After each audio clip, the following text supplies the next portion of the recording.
All right, y'all. Welcome back to the Who's Right podcast. And here we go. Mets are on a roll. Home opener. Mets fans showing out and showing that we believe in this team. And man, what a weekend. But before we get into all that, subscribe to the channel, like this video, let us know how you're feeling in the comments. And talking about how you're feeling, Victor, how you doing? I'm feeling great, man. But I'm not gonna lie, I'm shocked because who would have thought that coming out of spring training, coming into the off of the off season, we would have thought, yeah, we would have been where we are. We would have been, 6-3 with, uh, but to think that the way that we got here, not by blowing out our teams or having high scoring games, but by our bullpen and by our pitching shutting things down in these close, tight games because our offense doesn't seem to know how to get a runner in when they're in scoring position is shocking to me. But dude, it's awesome to see just how this team, like Lindor said, has created a winning culture. We saw this last year, and now they've recreated that and kept the momentum going, showing that it wasn't just a 1 year thing. That this winning culture, this winning momentum that they have, this never say die, is a culture that they have now created on the Mets. No, absolutely, absolutely. Not only Lindor, but Winker talking about it. It's for Winker, it looked like it was the Mets or nothing.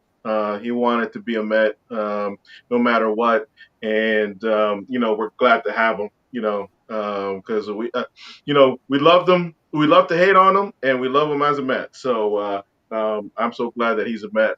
But let's go and review these couple series. Go back all the way to Monday in Miami, and the bats broke out. We thought we were going to um, get on a roll with our bats, and but for the week, this was the only game that our offense kind of showed itself. And David Peterson in that game pitched a great game and got the win. And it was David Peterson and the Mets bats on Monday night, last Monday night. Absolutely, man. You had that Pete Alonso getting it started, and then, or no, Jose Siri getting it started, actually taking the lead there after, we were able to get on the board with a Starling Marte home run out of all people. Who would have expected Starling Marte to hit a home run in that game? And, he was hitting leadoff because Lindor, congratulations to him and his family, just welcomed in a new baby boy. But the bats exploded in this game without Lindor, and that was a great sight. But Starling Marte getting it started off with that home run was awesome in the third inning, and then from there, in that fifth inning, the floodgates opened. You had Jose Siri contribute, and then Pete Alonso with his home run, and then Brandon Nimmo right after that, and then or Luis Torrens right after that, and then Brandon Nimmo later that in the next inning. Bats exploded, and this is the exact offense that we expected, right? This is what we expected the Mets to do going into the season, being able to go off on these big innings like this. And we had a lot of that throughout the week where we were threatening, but in this first game, they were able to execute. Yeah, no, for sure. And yeah, Luis Torrens with that home run, kind of Conseco style, with a little bit of help from the center fielder there. And but we'll take it. And the bats were alive. And so what can we say? And that's where the bat stayed. So No, and the offense, I mean, sorry, the pitching for the most part kept it a blowout game. The Mets had a consecutive scoreless streak going on in their bullpen because we know that bullpen has been phenomenal for us. Until Danny Young came in the game, and we'll talk about Danny Young later on in the show. But for the bullpen to be able to keep us scoreless up in, or sorry, well, yeah, they were scoreless up until the ninth inning is a testament to how much our bullpen has has been alive, man. They look good, and from from Brazaban um, to Kranich to all these guys, but Brosban in this game being able to give us two scoreless innings was huge after David Peterson was able to give us six innings, and he looked like vintage David Peterson, right? A lot of ground balls, not a lot of or he had nine strikeouts in this game, so he really looked like an ace in this one, and it was a gift to see. Yeah, no, for sure, and absolutely, and and we'll get into more about David Peterson later on in the show when we review the Blue Jays. But he pitched well last Monday, and we move on to Tuesday, Senga versus Sandy, future teammates. And so it's one of those things where Senga actually looked good. Lindor had his rare 2 error night, and kind of that was the story of the game, right? Senga gave up 4 runs, but only 2 earned runs. And even Senga came out and said, "I should have picked Lindor up," just like a good teammate does. But that's really what the story of the game. Sandy pitched well. Um, Senga pitched well, and the story of the game, the difference in the game were the 2 errors by Lindor, and that happens. There's nothing you can do, but that happens. But the good thing is Senga looked good, and can't wait to see him tomorrow. Yeah, no, nothing more to say on that. It was unfortunate that Lindor came back to playing baseball and um, wasn't doing his job at shortstop. But we trust Lindor to have that great glove. Anytime the ball is hit to him, that's not what you're expecting. You expect him to make those plays, but it was. A frustrating game to say the least because there were not it wasn't just Lindor. I know that others had plays that they could have made in this one. I think this is the game where Tyrone Taylor misread a ball out in center field. Correct me if I'm wrong, but no, Jose Siri was in this game. But that happened later on, and it just seemed like we needed to get out of Miami because the defense down in Miami was off. A lot of these guys were having bad fundies, and it's frustrating when the bats weren't able to back it up. The scoring all came from Brandon Nimmo again, and then uh, Francisco Lindor was finally able to hop off of his slide and um, get an RBI single in this one, and that's what I think that was the biggest takeaway from this one, that Lindor was able to wake up offensively because he didn't have a great game following that, but I think this really woke him up, being able to get that offer out of the way early and being able to drive in a run. Yeah, no, and that could have started leading to him having a good series over the weekend. But I can attribute it to something else. But we'll get to that once we start reviewing the Blue Jay series. We're gonna move on to Game 3. We go into extra innings and win it in extra innings. Kind of got that extra run from Xavier Edwards error at the end there, and that was kind of the difference in the game because they scored one in the bottom half of the inning, but the difference was that extra run that we scored. But Budo gets the win. We had um, Holmes kind of start this game. He pitched okay, just want to see him kind of make it out of the fifth in one of these games. But he did pitch okay. It wasn't horrible. You just want to see him kind of get out of the fifth. Yeah, no, it's interesting with Holmes because he's not a guy that I'm worried about yet, but he is not the guy that we've seen in spring training. He doesn't have the nasty stuff, but also his past two starts. We talked about the bad defense in game two. Bad defense here too, because this was the game where Tyrone Taylor misread a ball, where Mark Vientos sailed one. high, where Brett Beatty almost cost us the game, where the umpire review overturned a call that probably shouldn't have been overturned, and lots of head scratching calls or defense here in this one. But this was the Pete Alonso game, straight up, because Pete Alonso not did it on both sides of the ball. Talk about carrying us to a win. He did it all from hitting two doubles, a home run, and even scoring a run. And or I think he scored the go-ahead run, right? No, that's not right. But and then making defensive plays.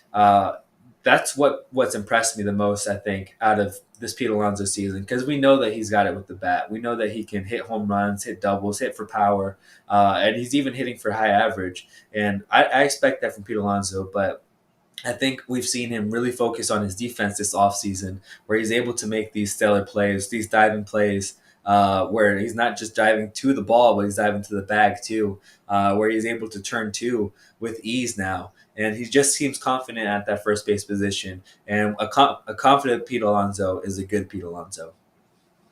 Yeah, no, and you're right. He got he tied the game for us, and allowed us to get into extra innings. And absolutely, this is the Pete Alonso game, Pete Alonso week, right? And so, shout out to Jonathan in the chat.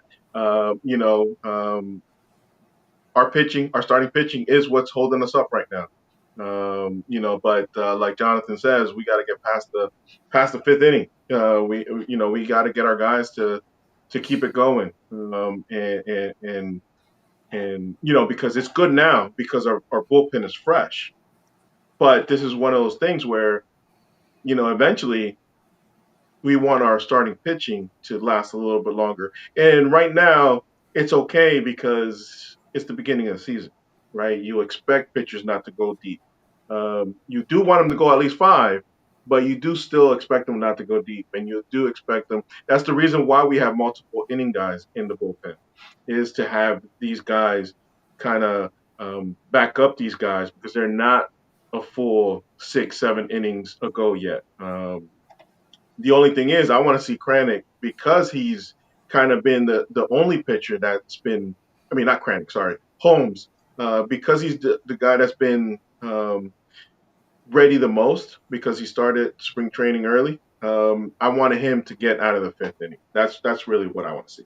Yeah, no, I think the pitching pretty much has been solid for the most part. The only one that's concerned me so far on the pitching side has been Danny Young, because in this one, I think what I think I go by the field test. I feel nervous when Danny Young comes in the game, and when he was out there in the 10th or in the 11th inning and pitching and almost blew us the game there. I was stressed out, and that's not his first occasion where he's stressed me out like that. Because the problem is not him, just missing his. Well, everything's a problem with Danny Young right now. He's getting hit and he's walking people, and those are the two things that you need to avoid being a pitcher in the league right now. And but the pitching has been solid, being able to like you said, the starting pitching is not going to be there at an elite level or this early in the season. We've had guys that have gone 6 innings, like David Peterson has, but right now, I think the true focus is to see if these guys can really hang in there and provide some sort of sustainability and look comfortable out there. And I think Clay Holmes has, for the most part, looked comfortable. He hasn't broken down in stressful situations where the defense breaks down and he breaks down right after. He's been able to keep his head on straight, and I think a lot of that is because he played for the Yankees, where they also provided that defense for him, and so he's used to that. But Clay Holmes, not worried about. Look, he still has a sub 3 ERA, and in our book, that's a win. We don't know if that's going to stay there, but for the what he's done so far, I'm pretty confident in what he's going to be going forward. Yeah, no, and I as well. I just want to see him last a little bit longer. But I agree with you. I believe he's going to have a good season, and just want him to last a little longer. Um, and we'll get to Danny Young when we go into our concerns, because I'm also a little concerned with Danny Young. But let's keep going in the week preview. We jump into our home opener against Toronto. Playoff atmosphere. Come on, guys, let's go.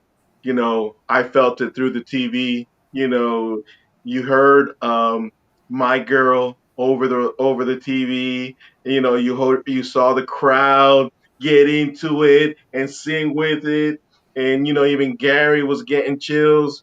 It was awesome to hear. And what does our captain do? Gets us started. Yeah, man, dude, the vibes were immaculate in that game, from start to finish.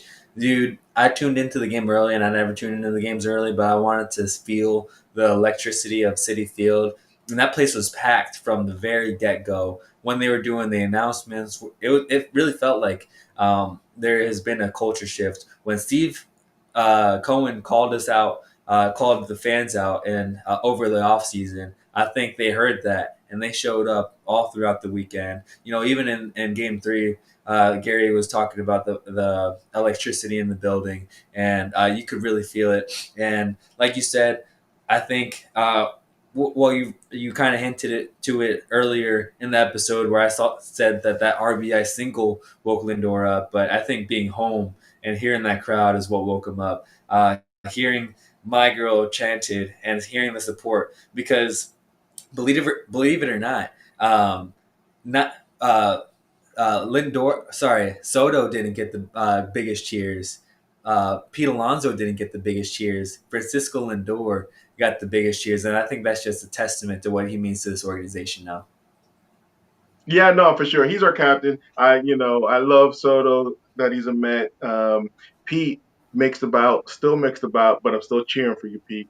It's okay. But Lindor is our captain right now. He's the heart and soul of this team, along with Nimmo. And Soto will be that guy eventually. But right now, it's Lindor, and close second behind him is Nimmo. And as the heart and soul of the team. And that you kind of stole my thunder. That's what I think woke up Lindor was just the atmosphere. You know how Lindor is. He's still professional, but when he heard my girl being chanted, he felt the crowd. He said it's on. And Pete, the week of Pete, right? First week of the season, and Pete, he's playing like young Pete, the Pete that came up, the Pete that was patient, the Pete that took his walks.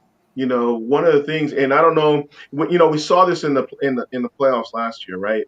Once he hit that home run against Williams against Milwaukee to get us going, keep us going in the playoffs, something switched in Pete. And the question was, this is kind of similar to when Daniel Murphy had that playoff run, right? Where, he had that playoff run, and the question was, can Daniel Murphy do it again? And he answered the question, he could. He just did it with the Nationals. This is kind of that same feel, even though Alonso was a little bit more proven in the sense of the type of hitter he is and stuff like that. We all thought that he was on the downswing. But the question is, he might have found his groove back. I Yeah, mean, and that's the thing. yeah, guess he's got his swagger back, man. He's Pete Alonso. This is the Pete Alonso that we fell in love with, the one that hit over 50 bombs in his rookie year, the one that we know has been a perennial All Star, who won the home run derby in his first 2 years. Not the one that's been hanging on to that, but the one that has doesn't have to prove it because he's played it. Is one of the best power hitters in the game, and it's going to be an exciting season for him. Shout out Melissa in the chat. She says that Lindor is the face of the team, and that's exactly right. He is the face of the team, and in this game, the core of the team being Soto, Lindor. Nimmo, and Pete all contributed in this one. You know, obviously you had the guys like Marte contribute with that sac fly and little bops here and there, but those are the guys that this team was built around, and they all did something in this game. And I think that's awesome to see that our money is being well spent. Or sorry, Steve And Cohen's money. absolutely, absolutely. And then we're gonna move on. But before we move on, big shout out to Tyler McGill. You know, Blue Jays came in hot. They were coming in hot. They were a hot team coming in, and Tyler McGill came in and shut the door, and which got us started on the weekend on shutting the door on the Blue Jays. But Tyler McGill is pitching like a guy that wants to stay in the rotation. Yeah, man. You know, big drip, man. He's ever since I saw the statistic that SNY put out there that since October of last year, or sorry, since what was it? Dating back to last year, Tyler McGill has like a 1.03 or something ERA, and has just looked phenomenal through his come back up from the minor leagues. And I think that was a big wake up call for him, being sent down, being replaced by Blackburn at the All Star break last year, and coming back, showing that he is a big league hitter, or sorry, big league pitcher, and that he is here to stay. Like we said, this is his last chance, and he's this is his opportunity, especially with the way that the Mets have gone. The news that we've gotten on how these setbacks have kind of given him this opportunity. He's got to prove. He's got to continue to prove himself because the Mets don't really have another choice but to go with this guy. And I think that because he's pitched so well, that it's not even a second thought of what else we're going to do. And so shout out to him. Like I said before with these pitch with I think Tyler McGill the first time. I was questioning if Carlos Mendoza would trust him again, and I think he gave him a little bit more of a leash, but still doesn't trust him completely to get out of his own mess. And so we'll still keep an eye on that throughout the season to see if he gains a little more trust from Carlos Mendoza. But I think at this point, I trust Mendy to know his guys. And he knows Tyler McGill after working with him all of last year, and he knew that he needed to get out of this game, and he did well in pulling him because Reed Garrett was able to plug the hole and stop the bleeding, and then Minter is coming back with another bounce back start.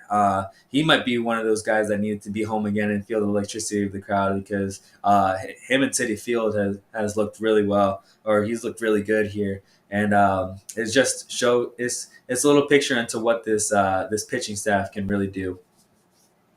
No, for sure, for sure. And so, big shout out to Tyler and mentoring all those guys for Game One and getting us a home opener win. And then we go into the Game Two game. This is um, the Winker Brazaban game, But before we get into Brazaban, let's talk about the Canning a little bit. Canning came in, got us starting, got it. Looks like he's another one of these guys that we might have been all wrong about in the offseason. And Stearns found the guy that is going to pan out. Just like Holmes, just like all these other guys, we just want him to last a little bit longer. And you'll get that throughout the season, but it's still one of these guys. You got to point it out, even though you expect them to do better.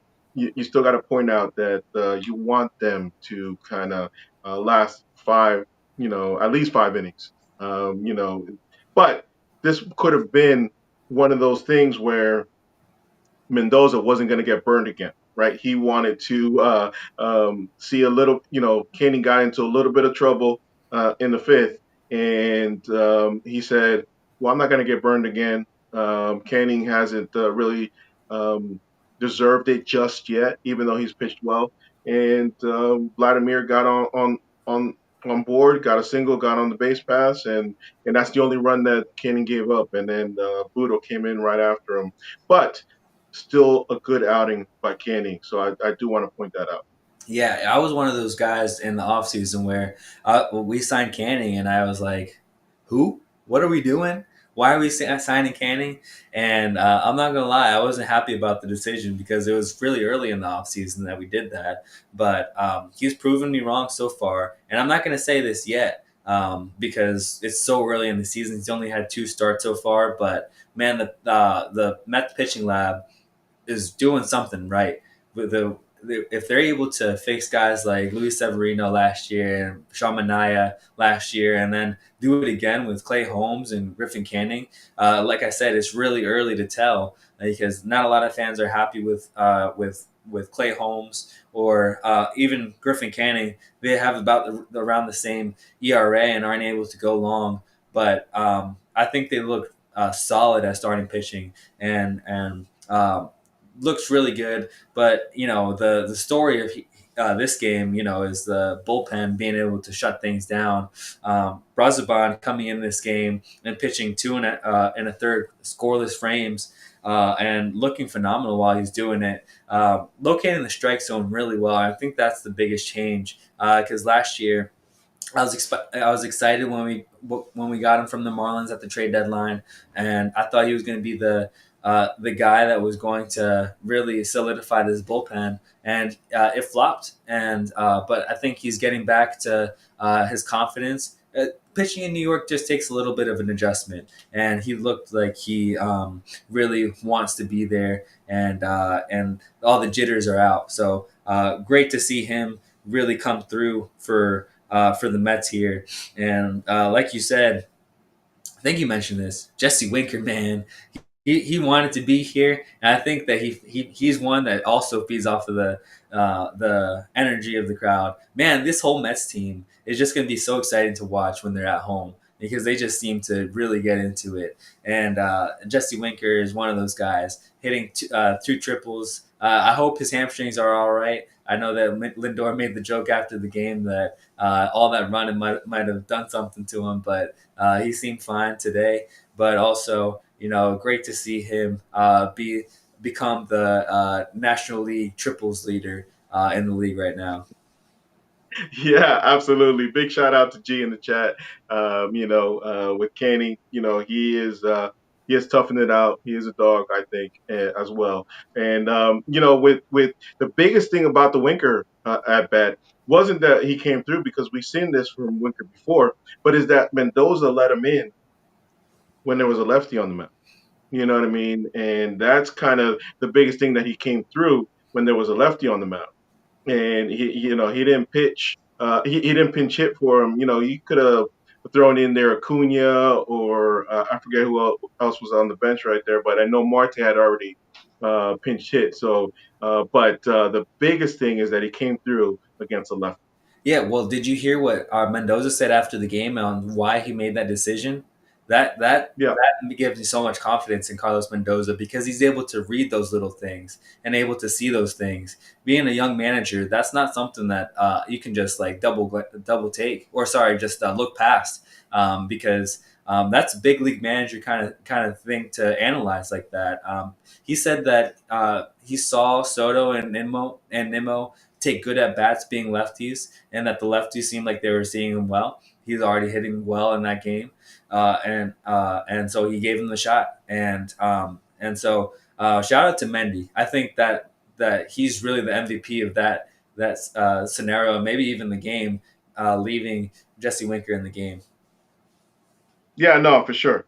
Yeah, absolutely. And this is, I guess you would say, the Brazabon Winker Mendy game, because you're right. To go against the numbers and go with his feel is a breath of fresh air. Because yes, this game is about numbers, but sometimes it's about feel. And he showed that he's willing to at least give the feel for different games. Some games he's going to go with the numbers, but some games he's going to go with his eye and know what's going on and actually let his gut rule. And that's why he's done well these last couple well, last year and so far this year, this first week.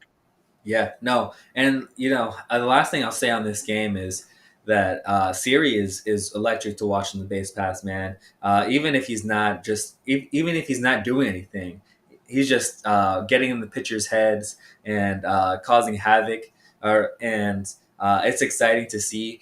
And man, he's fast because Lindor was just confident, and that's just shows how much of a captain he is too, trusting in his guys. Just saying, I just got to put the ball in play because I know that my guy on third is going to get in no matter what. And Siri is electric. I think he is a guy that I want to see play every day now. I know that they're trying to get reps with Taylor in there too, but I think that Siri is a starter, man. I think you need to put him in there every day, not just for his defense, but for the electricity that he brings to plate and on the field. Yeah, and I agree with you. They brought him in to play. They didn't expect Taylor to be that guy, but just like last year, they brought in Harrison Bader to play, and it played out that Taylor ended up with the most reps. So I trust Mendy to kind of put the hottest hand out there, and Siri is electric. He's just got to stop striking out. And that's it. and the good thing is we saw that he started to take a couple walks this weekend. So who knows? Maybe he's turning a corner. I hope so. We'll see. But the final game to get that sweep of the Blue Jays, um, Pete Alonso starts us off, and Nimmo continues the magic with another to score the second run. And but the biggest part of this game is Peterson. We kind of alluded to before, but Peterson coming out, he couldn't finish the fifth. And we come to find out it's actually he felt nauseous and dizzy and kind of weird kind of situation there. Don't know. They doctors checked him out, but he came back healthy. So obviously he's going to come back out in 5 days to pitch again. But kind of a weird situation that he couldn't finish out that inning, and kind of reminds me of the game. I don't know if you remember this game last year, Victor, where he was walking off the mound and his hand was shaking. And so, kind of similar to that. The only difference is that he was able to finish. And but if we want to look at the bright side on that, is that's when Peterson took off. Right after that game is when Peterson took off. So who knows? Is that's what's happening this go around? I don't know, but that was kind of a weird situation. Yeah, I think Peterson is just one of those weird pitchers. And I'm grateful that it's nothing serious because, like you said, the pitching depth is not great right now. I don't know who we would go to if Peterson went down, but it is unfortunate that he wasn't able to finish there and get the win because he was looking solid. He was in that bend, don't break Peterson mode. And we've seen that a lot from David Peterson, so not too worried about that. He did get up in his pitch count pretty early, and that was stressful and something that he just needs to adjust to. But I do hope that he's okay. Maybe he needs to meet with some of those health specialists that Severino praised so greatly last year, and see if they can get him right. Because it is concerning that this is the second time now in less than a year that we've seen him struggle with that. But great to see Pete Alonso kind of come up in this one. And, you know, before I get into that, shout out to Max Kranick being able to come in here cold after throwing 30 pitches on Friday and being able to go an inning and a third of scoreless ball. And not only that, just like shutting the door and that bases loaded situation that he was thrown into. And Max Kranick is going to be a special guy. I hope so. Knock on wood.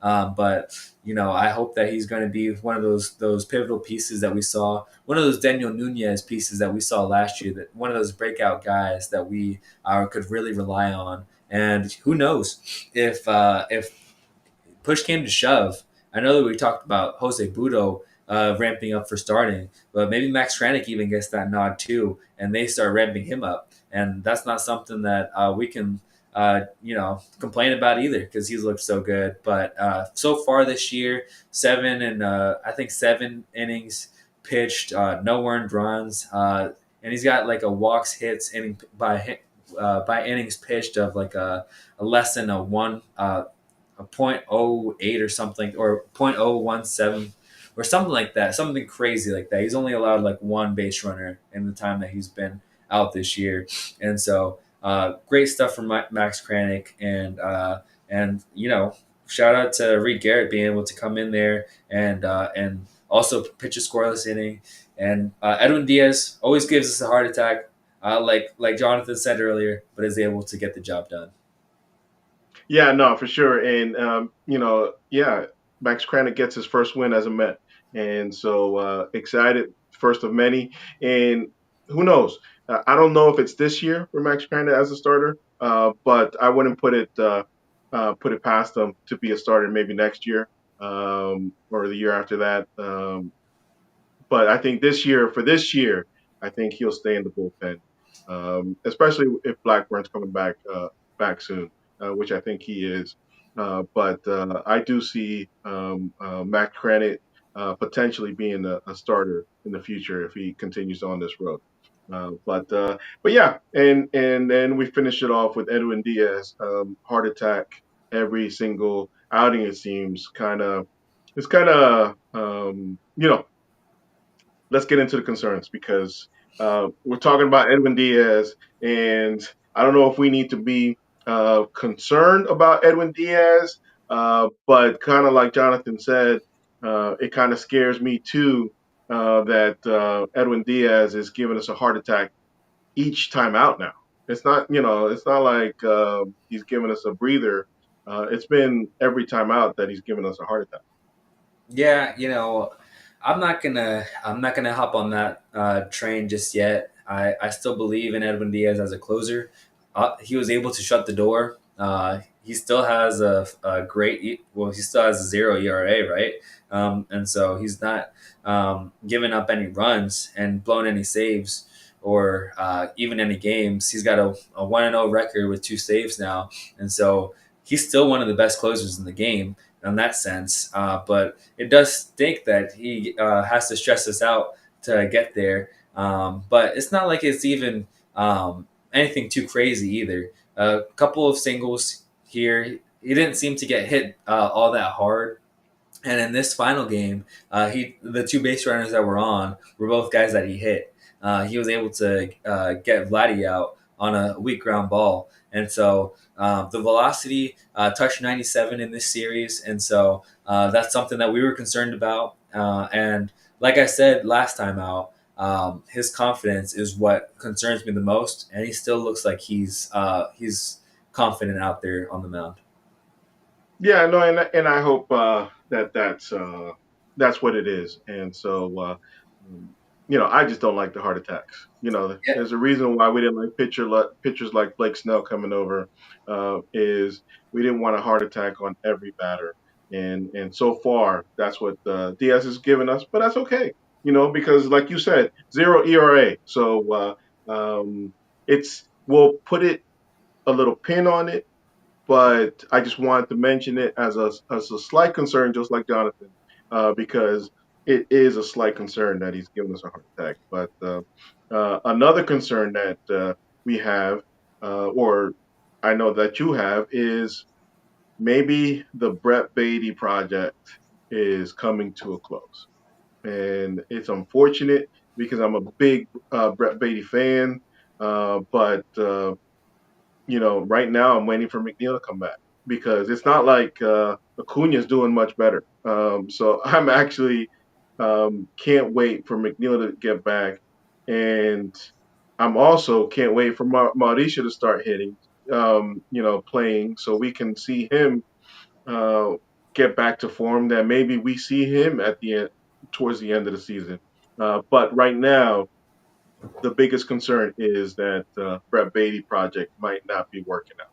Yeah, I'm not holding my best breath for Mauricio either because news came out that his rehab is going a little slower too, and he had a step back. But like you said, I am waiting on Jeff McNeil at this point because and good news on him. He's supposed to take batting practice, so he's feeling better. I don't know if he got out to City Field this weekend and was able to get out there and do some batting practice, but we're hoping that we can see him in the next couple of weeks, maybe even next week, come back and start getting into some games. But I can't even say I'm a Brett Beatty fan anymore. I've rooted for him for so long because he was a high touted prospect, and that's all it was. And I'm starting to accept that reality. We always talk about these prospects that we love and that we hope that turn out great, and the reality is that sometimes they don't. And Brett Beatty just seems like he might be one of those guys. Who was also a great prospect, that a first round draft pick that just didn't pan out, was Jerickson Profar. And Jerickson Profar just got down for suspended for 80 games because he needed to get a little something else to get his game up. And so that's just what it is now. I kind of have given up on the Brett Beatty experiment now. And you don't want to know where I gave up on it, because I was rooting for him to get playing time. I thought all up until this series, it was unfair that he wasn't getting any playing time, that he was getting subbed out for Luis Sanhem, and that Luis Sanhem was actually getting more of the starts. But and his third at bat, yeah, he only had three at bats today. His last at bat, where he had the bases loaded and two outs, and it's not like this was his first strikeout, but the impatience that he showed at the plate and the lack of control and the lack of sense at the plate. And I think even Ron pointed it out. Sorry, no, Keith pointed it out today that his swing looks off. He was not opening up his hips and really like kind of flailing at and lagging a little bit. That just shows that either he's not a big leaguer or he has a lot more work to do at AAA. And either way, he's not helping the team out right now. And this is this is another case where we got to root for the guy on the front of the jersey, or we got to root for the front of the jersey in the Mets, because we can root for Brett Beatty to do well as much as we want, but if he's dragging the lineup down because guys like Vientos aren't hitting, or he's in the middle of the catcher and Siri, then it's time for him to go, because we need to keep this trade moving. And there are a bunch of other prospects down in AAA or other players that would love to get the opportunity to play right now. Well, the key is that we're all wishing that McNeil gets back, which is tough to say because we both wanted him traded in the offseason. But because at the end of the day, Acuna's not doing much better. Yes, he's better defensively, but one hit much better than Beatty right now. That's not enough for me to say Acuna deserves the job more than Beatty, or even more than McNeil when he comes back. And a player like McNeil when he comes back is not somebody that you're sitting for a lefty. So Yeah, and so if McNeil comes back and is hitting, I could see uh, both Brett Beatty and Luis Angel Acuna off this team and in the minors, for somebody else, for a depth piece that can play all over the field, that doesn't need a lot of playing time, because when McNeil's back, he's going to get the majority of the playing time. You're not going to sit him against a lefty. And so um, it's unfortunate, because both you and I were hoping that one of these guys takes a starting job and makes McNeil the bench piece. And unfortunately, really neither guy has really done it. We were both rooting for for Beatty to get it done. I'm still a little weary about Acuna because of the comments of Lindor about him not playing to his fullest all the time. That still concerns me about Acuna. And at the end of the day, he hasn't proven, even when the lights are on, that he's to get the job done. So unfortunately, McNeil, most likely we'll see you in this road trip sometime. I'm assuming because we're going to be in Sacramento, um, and uh, and so I'm assuming that we're going to see. That could be wrong. That could just be talking.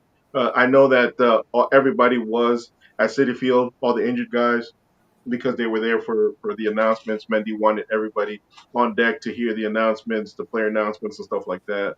I even saw McNeil in the background a couple times, and like you said, he's taken some batting practice. I don't know how long he's out for yet, but hopefully we'll see him. If not this road trip, hopefully we'll see him in the next homestand. And the other talking about injuries is that Alvarez caught Senga's bullpen.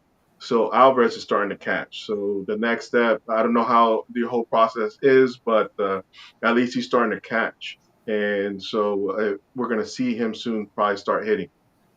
Yeah, no, but the thing with Alvarez is that I think both of us can say we're okay with waiting until he is completely healthy, until he comes back so that he comes back. Not that we don't want Alvarez to get a shot because we still think that he can be one of the best catchers in the game when he puts his mind to it. But Sanger has been picking up the slack and really providing what we thought we didn't expect from him, and not just catching a good game and providing good defense, but really hitting the ball well too, and getting on base at a high clip too. And so it's and Torrens as well. He's shown that in this small sample size, he's more than just a backup catcher and is able to provide the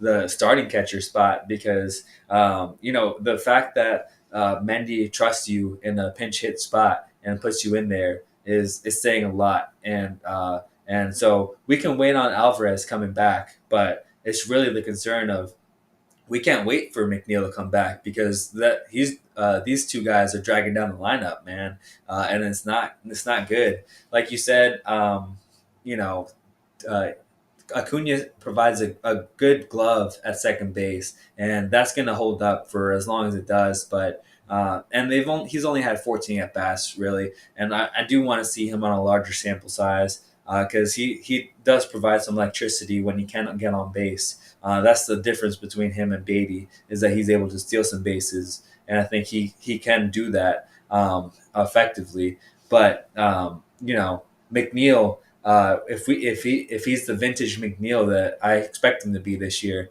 then he's got to come back as soon as he can because that bottom three of the lineup is really a concern. Not even just bottom three, because I'll go into another concern that I have in Mark Vientos because he's really looked lost all this whole week, not just offensively but defensively. His struggles at the plate have given him struggles on the field too, and it's really looking rough out there.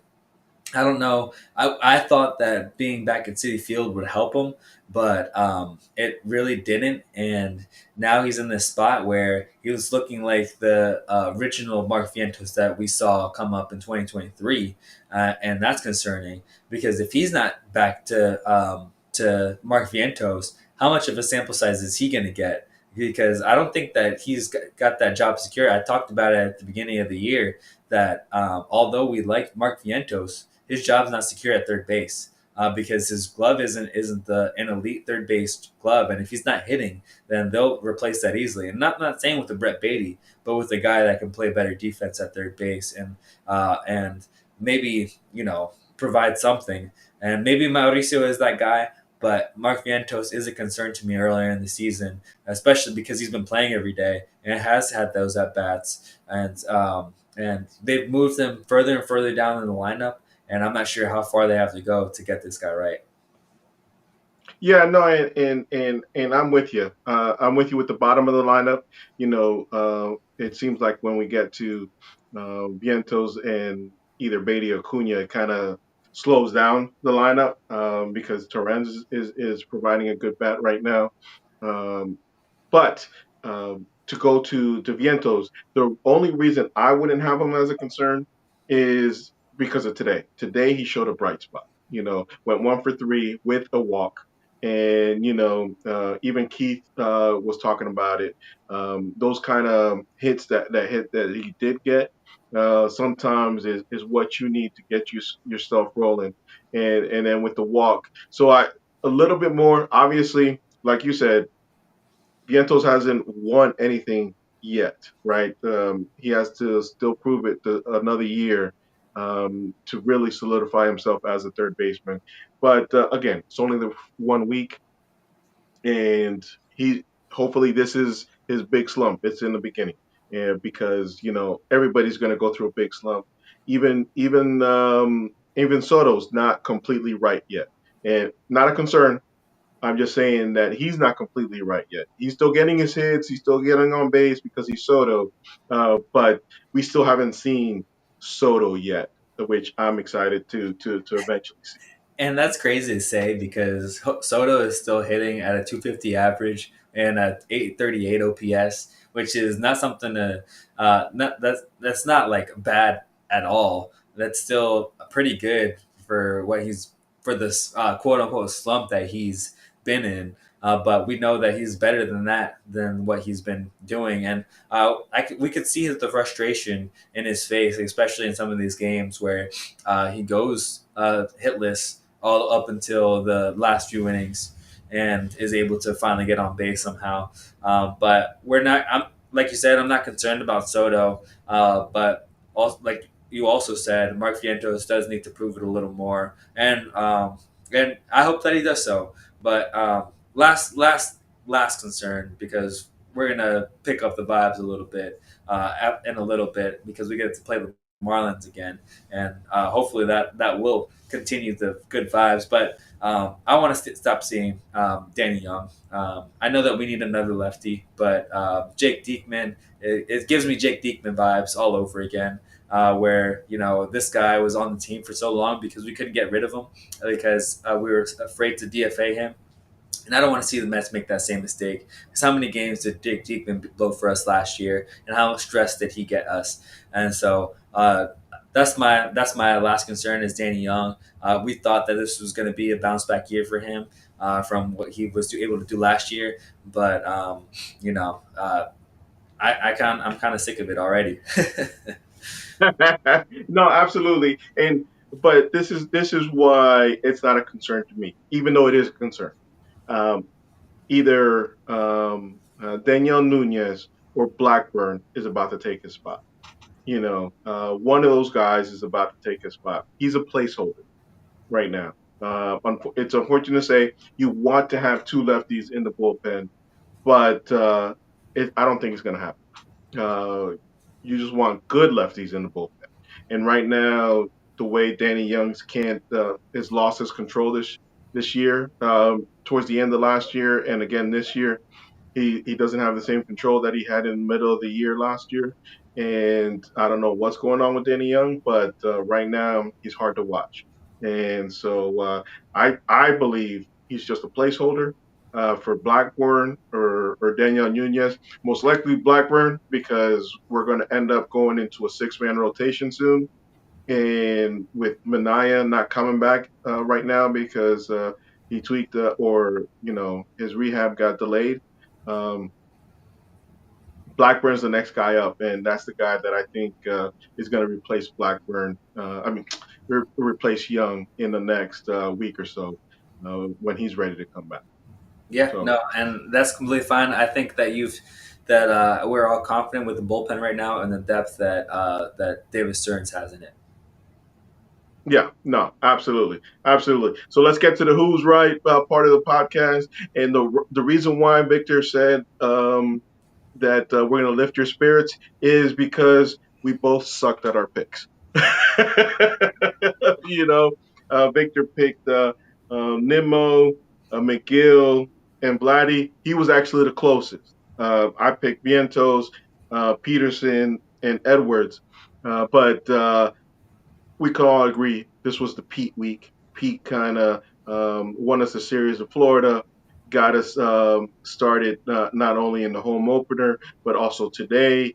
So Pete was a hitting standout, and as far as the pitching standout, it's got to be Max Kranick. Not only does he get his first win, but his ERA is ridiculous right now, and we love to see it. And as far as Mets killers, the best thing that I can say is we didn't have any. So other than maybe Chris Bassett for some reason when he comes to pitch in New York has our number. Yeah, and I don't even know because we were able to get him on or get on him. We were there. We had I don't know how many leadoff doubles in the start against Chris Bassett, but you know he's pesky, man. When you throw the kitchen sink, it's hard to hit you. But good that we don't have to talk about too much of that, and that hey, we talked about Pete Alonso at the beginning of the year and how he needed a big year, and he's off to a hot start, and he needed that, man. I think that you know it's going to. I hope that it translates to the rest of the year, and that he's able to get the money that he wants. So far, he's looked better than Vladdy, and that's something that he has to work towards because you know Vladdy turned down $500 million, and I think that if the Blue Jays are offering that to Vladdy, then I don't think they'd have a problem offering something similar to Pete Alonso if they're not able to land a Vladdy, and so he might get paid. And like you said, Mac Tranick has looked phenomenal and excited. We've touched on him a bunch. Excited to see what he can do this year. Yep. No, absolutely. Absolutely. And so this week, we preview the week real quick.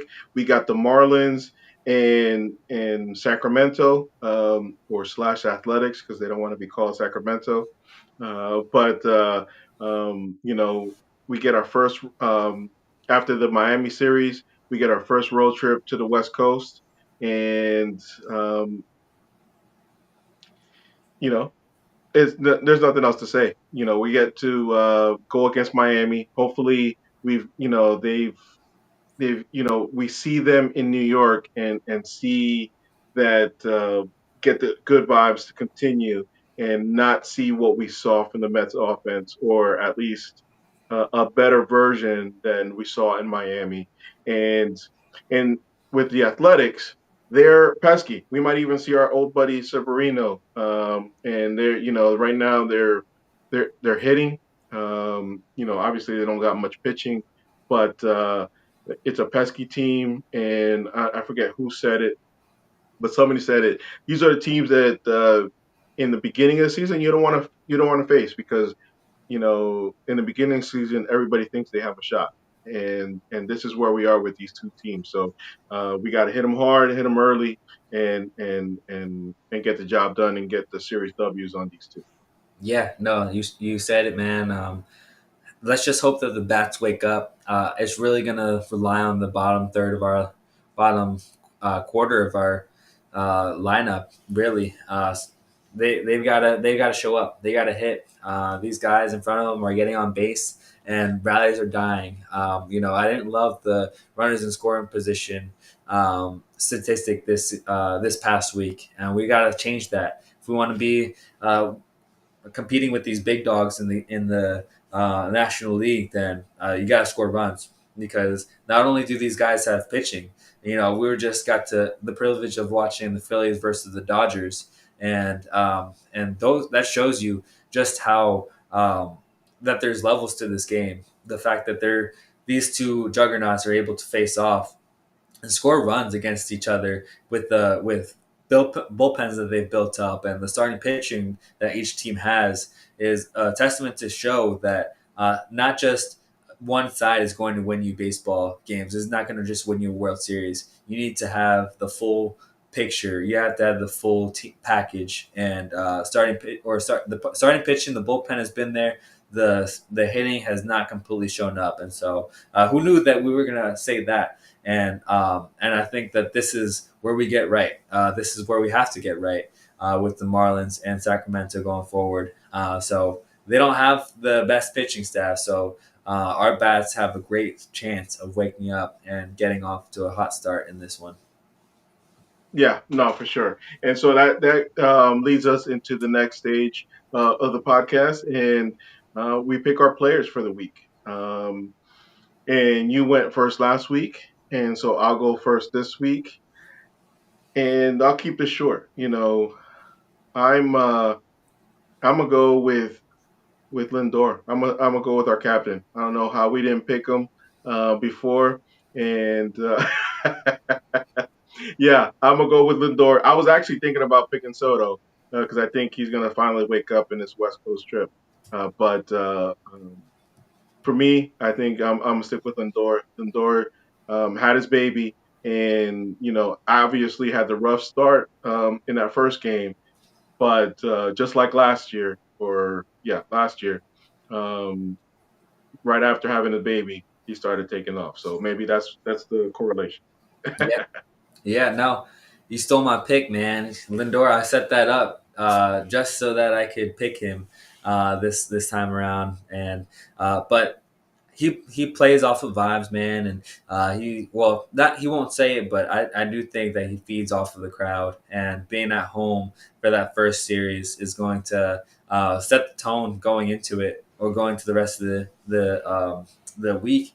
But I'm gonna go back with the one who won it last year. I'm going for a repeat winner in Pete Alonso because he's been hot, and I don't think that this is the hot streak. I don't think that he's just hot, man. I think that he's still got fuel to put on the flame, and that he can get even better than what we've seen him. And that's saying a lot because he's started off really good this season.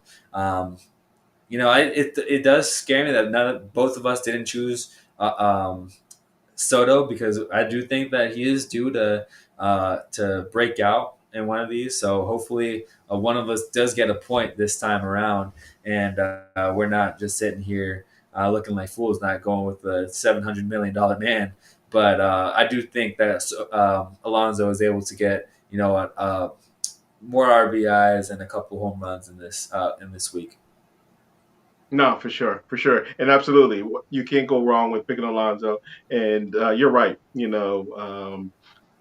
Not for us not to pick Soto, not one of us to pick Soto. Watch that be who kills us this week, but I'll be okay with that. So going on to our pitching, you get to go up first. Yeah. You know, I went with Tyler McGill last time, and he didn't disappoint me this time. But I'm gonna go back to the well and go with Senga. I didn't go with him the first time because I thought he needed to get the jitters out, and he might have. And he didn't pitch phenomenally, but he did still strike some guys out and was able to put up some good numbers. So I'm gonna go with Senga. I think that this second start he does even better. Um, that only concern I have with going with Senga this time around is that it's gonna be cold in New York, and tomorrow is it's gonna be cold. Uh, he'll pitch better when he gets out to Sacramento, but being here in the cold, we know that Senga doesn't mix well with the cold, and but I think he can keep on heating up and solidify his spot as an ace. Yeah, yeah, absolutely. Not a bad pick. They asked Senga what would get more Japanese players to come to New York, and he said a dome. So, you're right about him not liking the cold weather, but not a bad pick. He'll probably pitch against the Athletics as well. And so, my pick, I'm gonna go with Braziba. I think he's gonna continue his week. Like we touched on him a little bit. A guy that's hitting his own. Brazaban's biggest issues in the past was that he's walking too many guys, and he's gotten to the point where he's attacking the zone, and we're seeing the Brazaban that everybody else sees. That well has seen that expected to become, and when he attacks his own, he's a guy that can get the job done. Yeah, no, absolutely. And I do hope that he can continue to build off of what he started here. And so Brasban is not a bad pick. Yeah, and for the Mets killer, it, I'm gonna go with actually an athletic. I'm gonna go with Soderstrom, their first baseman. He's been swinging a hot bat, and so he's a guy that I wanted to pick for my fantasy team, but somebody else got to him, and so I'm gonna pick. I'm gonna go with that with Soderstrom as our Mets killer for this week. Yeah, no, that's not a bad pick.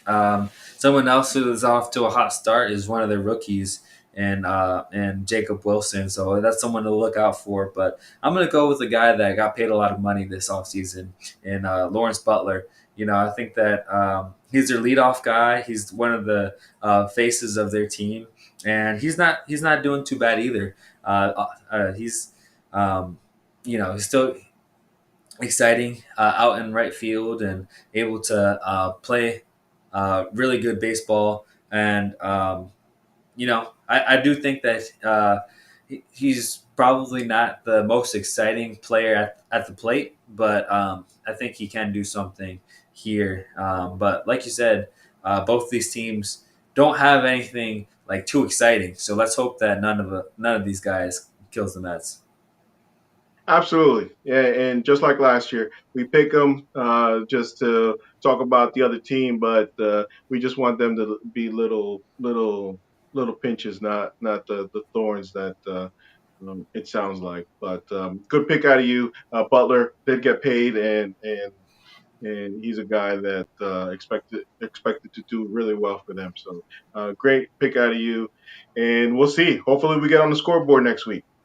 so, but before we get out of here, do want to take a couple notes from the minor leagues. Matt Allen finally took the mound, pitched 2 innings, and did well in those 2 innings.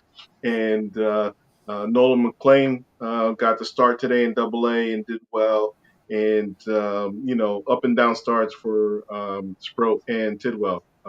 Each did last week before last. Tidwell did well, Sproat did not. This week, Tidwell did not do well, and Sproat did. So not too worried. We'll see those guys soon, but great to see Matt Allen back on the mound and pitching.